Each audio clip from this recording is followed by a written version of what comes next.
अस्सलामु अलैकुम। आज 29 जून 2019 है।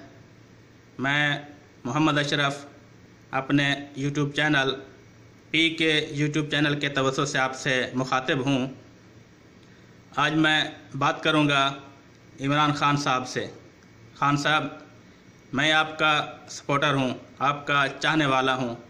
आपके नाम का फेसबुक पर भी एक पेज बनाया हुआ है जिसके हज़ारों फॉलोअर्स हो चुके हैं, यानी इमरान खान सादिक और अमीन है। मगर जो हालात जा रहे हैं, महंगाई जा रही है, डॉलर ऊपर जा रहा है और आप चोर चोर खेल रहे हैं, तो ये खेल बंद होना चाहिए।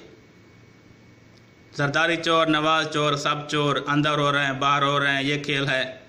कुछ हासिल नहीं हो रहा है, क्या फ़ायदा है। और जो बेचारे जिनको आप इलेक्शन से पहले कहते थे कि छोटे छोटे चोर जेलों में हैं, बड़े बड़े चोर बाहर फिर रहे हैं, उनकी भी माफ़ियाँ बंद कर रखी हैं। ईदों पर, कौमी त्योहारों पर, मजहबी त्योहारों पर उनको जो माफ़ी मिलती थी 1 साल 6 महीने, वो भी बंद की हुई हैं। और ये बड़े चोर भी, जिनको आप बड़े चोर कहते थे, अंदर आ रहे हैं, बाहर जा रहे हैं। तो ये खेल बंद होना चाहिए। इससे महंगाई ना कंट्रोल हो सकती है, ना डॉलर कंट्रोल हो सकता है। हाँ, अगर इससे कुछ वसूल हो सकता है तो शायद कुछ कमी हो जाए।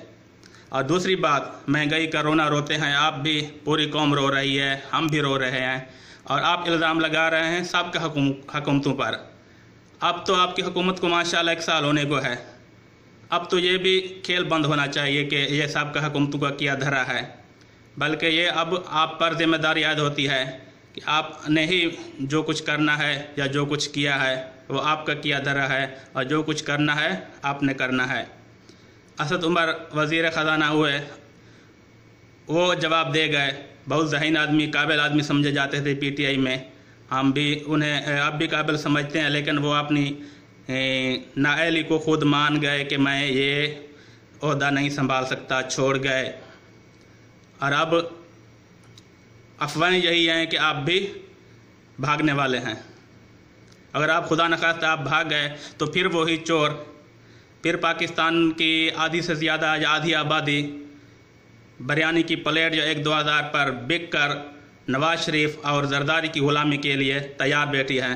फिर वही ग़ुलामी, फिर वही चोरी, फिर वही सब कुछ। खुदारा अपने मुल्क पर रहम करें, कुछ करें।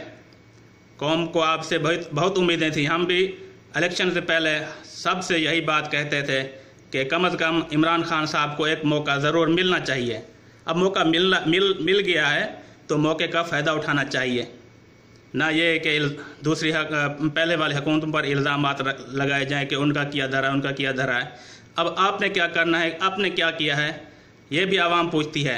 आपको वोट देने वाला वो भी पूछता है, सभी पूछते हैं, सब डिप्रेशन का शिकार हैं, परेशानी का शिकार हैं। आपने क्या किया है या आपने क्या करना है। अगर मुल्क का कर्जा वैसे का वैसे ही रहना है और महंगाई भी रोज़ बरोज़ बढ़ रही है, तो क्या फ़ायदा इस महंगाई करने का। महंगाई कर रहे हैं, मुल्क का कर्जा ख़त्म होना चाहिए, मुल्क की इकानमी बेहतर होनी चाहिए। आप आसपास देखें, इंडिया को देखें, बांग्लादेश को, नेपाल को, सबको देखें, उनकी करेंसी को देखें और पाकिस्तान की करेंसी को भी देखें जो रोज़ बरोज़ नीचे जा रही है। ये बहुत हमारे लिए, जब हम गैर मुल्कियों से, दूसरे इंडिया, बांग्लादेश, नेपालियों से मिलते हैं और करेंसी का हाल बताते हैं, तो हमारे लिए शर्म का मकाम है। मज़ीद कुछ करिए, मज़ीद कुछ करिए, प्लीज़ प्लीज़ प्लीज़।